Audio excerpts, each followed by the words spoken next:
We're just chopping a Model A. This is easy.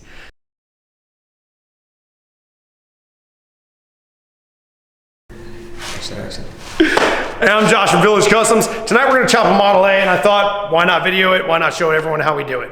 So this is one of our customers' Model A's. It is a 28, 29, something like that. We are going to take 6 inches out of the top, cut it on down. We're not doing the greatest way. We're going to do the way that we do it. So we'll show you how we do it. So our customer's car is black, which is awesome for black Sharpies. Really doesn't work very well. So you can use one of the silver Sharpies, or Zach was nice enough to have a paint marker in his car, and we're just going to roll around with that. So what we do, a lot of times we set them on the ground. Obviously, not everyone's is on the ground, so you usually can pick a land point or, come off the door to this and that and yada yada. But what we do, we set them on the ground and just start there. And we walk around the whole thing with our little stick. And on this one, we're taking 6 inches. So we just decided to go from 10 to 16, 6 inches. And we're just gonna walk around the whole car like that and make sure that everything's nice and level and nice and together. A lot of people take tape, they wrap around here. I'm good at cutting on a line, so we're just gonna go with lines.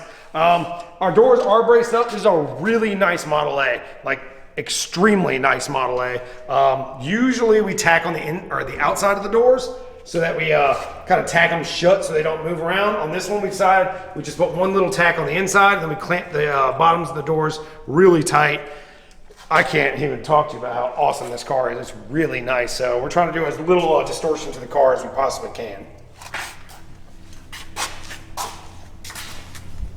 Anyways, all right, so what we do here on the back, we're back at our 10 and 16, and we decided that was a good place to take it out of. Honest to God, in the back window, it's not. It's actually a terrible place to take it out of, but we're just gonna do it anyways.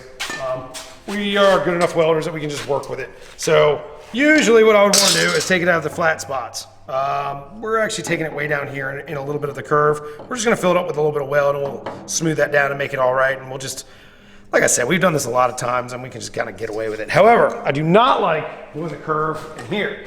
This curve for me sucks. It's really hard to work with.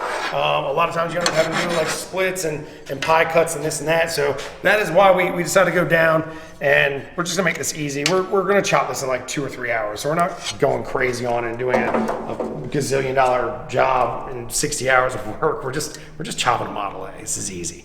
So anyways, we put our nice straight edge here. We walked around. We made sure that it's at 10 inches all the way around. Made sure, and if it's not, we hammer it up a little bit, get it nice and smooth. Then I'm going to take my cutoff wheel, and I'm just going to scar it. I'm barely going to cut. We're just going to put a little bit of a line on it. I'm not going to push hard so that it moves this. We're just going to barely leave a mark. Then that'll give us like a nice trail to follow, leave a little indentation. Then we can kind of work through it really quick. But we're not cutting, we're just scarring. And that's how we're going to do it. We're going to do that right now, as soon as I put all this crap down. I was just wondering about the scarring. It's a scar. It's a scar. It's a scar to the body. It's like chalking the tire. You don't chalk the tire, you chalk. As long as you don't cock the tire, we're all right. All right, we're going to score the car, okay? We are scoring the car. And we're going to leave a scar on it when we score it. I don't care. We're going to do it, all right? Oh, God. We're rolling. Is this action? All right, this is a top-of-line grinder. I'm not going to tell you who makes it, but it is the one with the invisible guard. It's there though, guys. So just like look, man, just leave me alone, okay? I get it, OSHA, I get it, but we're going to cut this, all right?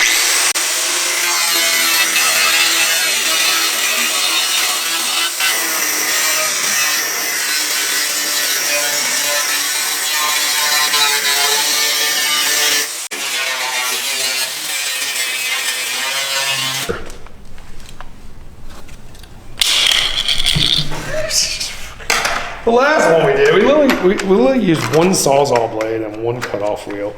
I don't feel like Sawzalling tonight. I want sparks on my YouTube video. The sparks are scary. Spark content. Bleh!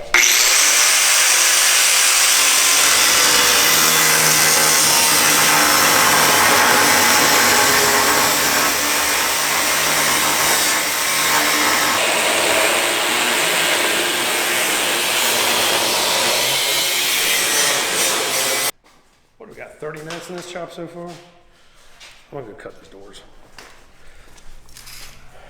Here's a tip. So when you're using the Sawzall, so a lot of times what I do is I cut this little outside with the cutoff wheel. I used to use the 6-inch wheels a lot and like cut all the way in. I don't know, I just don't have any 6-inch wheels, but at least like when you have like a nice flat, clean cut, you can get this in there nice and straight. And you really want to make sure that you're holding the saw straight as possible and kind of work with your cut and use your cut to kind of guide you so you get the straightest possible cut. 90% of a chop isn't actually welding. The welding is easy. It's all about fitting up the chop to make the welding easy. So you don't have big 3/16 gaps or some that I've seen a little bit worse than that, and you know, things like that. You really want it to be as tight as possible so that you have the least amount of warpage, least amount of metal in your welding, and just go together easy. So spend a little bit of extra time on the actual chop part and the fit up and making sure that everything's nice and tight. Cut. Oh, or cut.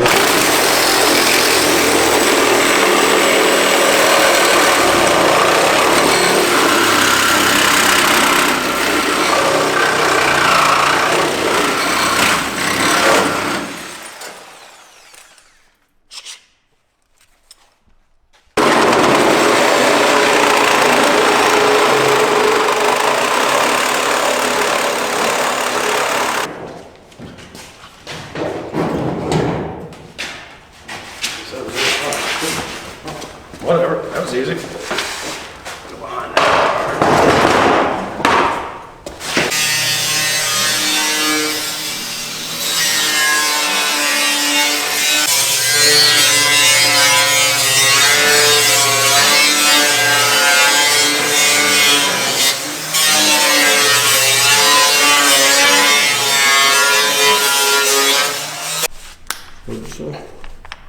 Shut up. The old man's strength! I triumph again!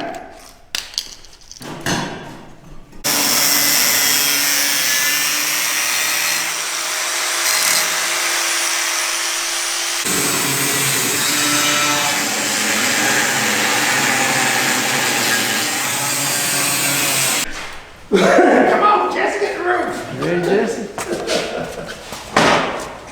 Watch that door.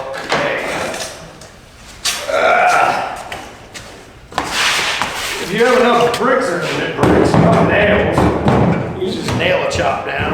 Got enough wood in these cars. There you go. Cool, 6-inch chop.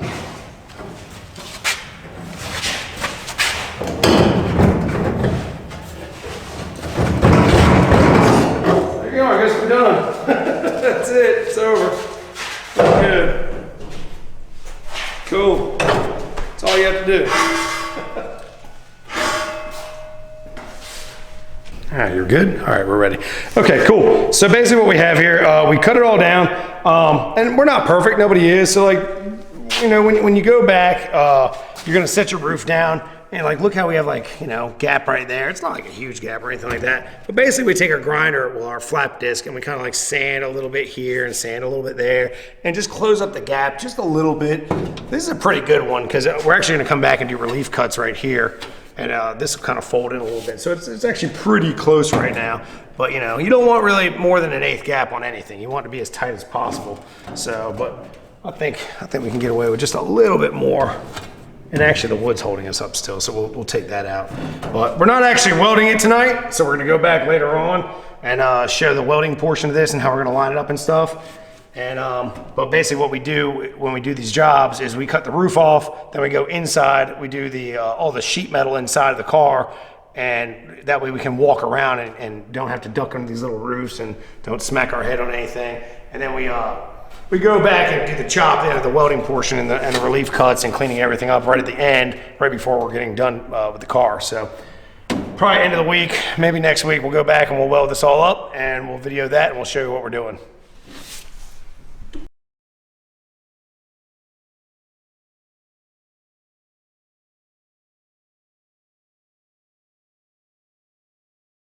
All again too. So you want me to do the what's up YouTube? Just Joyce here, representing Village Customs in the house. Today we about to cut some Model A's up. Chop, chop, chop, chop, chop, chop.